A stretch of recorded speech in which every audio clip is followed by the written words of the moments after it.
खबर बिहार से है। अररिया में एसटीएफ और बदमाशों के बीच मुठभेड़ हो गई। मुठभेड़ में एक बदमाश को गोली लगी है। एनकाउंटर के दौरान 30 पुलिसकर्मी घायल हुए हैं और एनकाउंटर के बाद बदमाश चुनमुन झा गिरफ्तार हुआ है।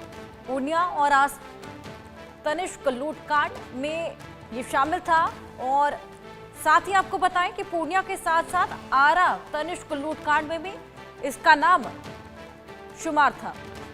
बिहार का अररिया जहां पर बदमाशों से मुठभेड़ हुई है। एसटीएफ और बदमाशों के बीच मुठभेड़ और एक बदमाश को यहां पर पैर में गोली लगी है। साथ ही आपको बताएं एनकाउंटर के दौरान 3 पुलिसकर्मी भी जख्मी हो गए हैं। पूर्णिया आरा तनिष्क लूटकांड में यह आरोपी शामिल था। लंबे समय से फरार चल रहा था और लगातार पुलिस तमाम कवायद इसको पकड़ने की कर रही थी, लेकिन उसी बीच अररिया में ये एनकाउंटर कर दिया गया है। बिहार में जिस तरीके से 2 एएसआई को अपनी जान गंवानी पड़ी थी, ऐसे में अब यहां पर पुलिस प्रशासन बेहद सख्त रुख अपनाते हुए नजर आ रही है। चुनमुन झा आरोपी जिसकी मौत भी यहां पर हो गई है। बिहार का अररिया जहां पर यह एनकाउंटर तनिष्क लूटकांड का आरोपी जिसको गोली लगी, जिसके बाद उसकी मौत हो गई, कुख्यात था चुनमुन झा जिसको गोली लगी और उसके बाद उसकी मौत हो गई है। और इसके ताल्लुकात पूर्णिया और आरा तनिष्क लूटकांड से जुड़े हुए थे। लगातार ये फरार चल रहा था और यहां पर बेहद बड़ी सफलता पुलिस के हाथ लगी है। ये कामयाबी पुलिस के हाथ तनिष्क लूटकांड का आरोपी जिसके पैर में गोली लगी, जिसके बाद उसकी मौत हो गई है। चुनमुन झा जिसको तमाम कवायदे थी, पुलिस लगातार पकड़ने की तमाम कोशिशें कर रही थी। आखिरकार वो पुलिस के हत्थे चढ़ा, जिसके बाद जवाबी फायरिंग के दौरान उसकी मौत हो गई। ये बेहद बड़ी खबर। एनकाउंटर में घायल चुनमुन झा है जिसकी मौत हो गई है। कुख्यात चुनमुन झा जिसकी मौत हो गई। अररिया में जो एसटीएफ और बदमाशों के बीच मुठभेड़ हुई है उसमें घायल चुनमुन झा जो कि जिसके पैर में गोली लगी थी घायल था और अस्पताल में भर्ती था, अब उसकी मौत हो गई है। ये बेहद बड़ी खबर। यहां पर हम देख रहे हैं किस तरीके से बिहार में पुलिस प्रशासन सख्त रवैया अपनाती हुई नजर आ रही है। जिस तरीके से 2 एसआई की मौत हुई थी यहां पर, उसके बाद से यहां पर कानून यह अपना काम करता हुआ बिल्कुल मुस्तैद तरीके से नजर आ रहा है। एनकाउंटर में जो घायल चुनमुन झा था, अब उसकी मौत हो गई है। ये बेहद बड़ा अपडेट हम आपको दे रहे हैं। एसटीएफ और बदमाशों के बीच मुठभेड़ हुई थी और उसके बाद एनकाउंटर में आपको बताएं कि चुनमुन झा घायल हो गया था, लेकिन अब यह अपडेट सामने आ रहा है कि चुनमुन झा की मौत हो गई है।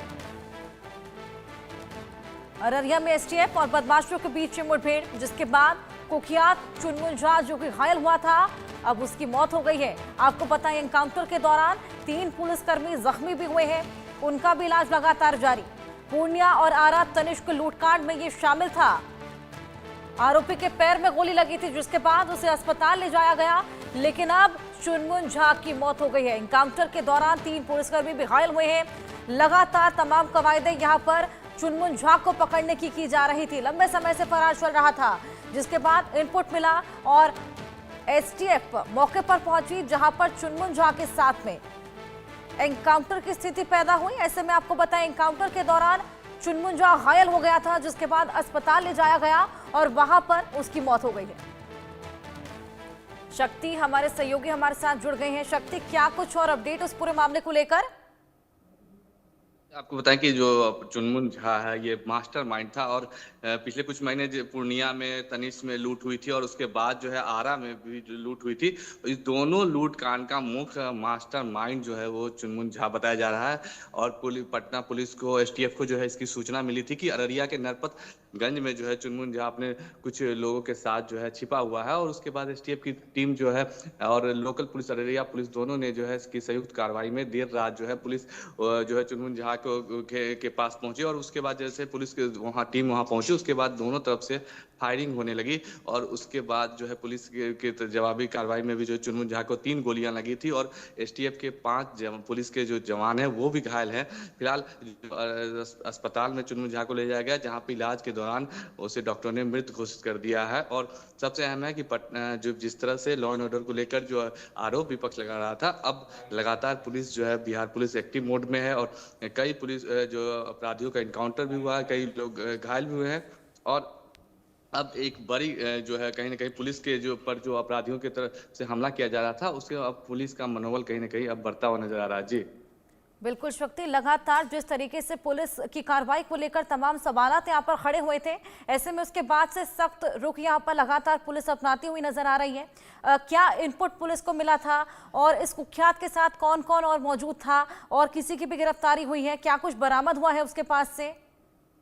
देखिए चुनमुन झा के बारे में जो है खुफिया जानकारी जो है एसटीएफ को मिली और लोकल पुलिस को भी इसकी जानकारी मिली थी और उसके बाद पटना से एसटीएफ की टीम जो है अररिया कल देर शाम को ही पहुंच गई थी और उसके बाद जो है अपराधी की जो है घेराबंदी की जा रही थी और लगातार जो है जब पुलिस की टीम एसटीएफ की टीम और अररिया पुलिस की टीम जब पहुंची नरपतगंज के पास तो उधर अपराधी चुनमुन झा की तरफ से फायरिंग शुरू होगी। कुछ और अपराधी होने की भी बात कही जा रही है। फिलहाल अभी उनकी गिरफ्तारी नहीं हो चुकी है, लेकिन पुलिस की जो टीम है उनका कहना है कि जो और में आरोपी है जो फरार हुए हैं उनकी भी गिरफ्तारी के लिए छापेमारी की जा रही है।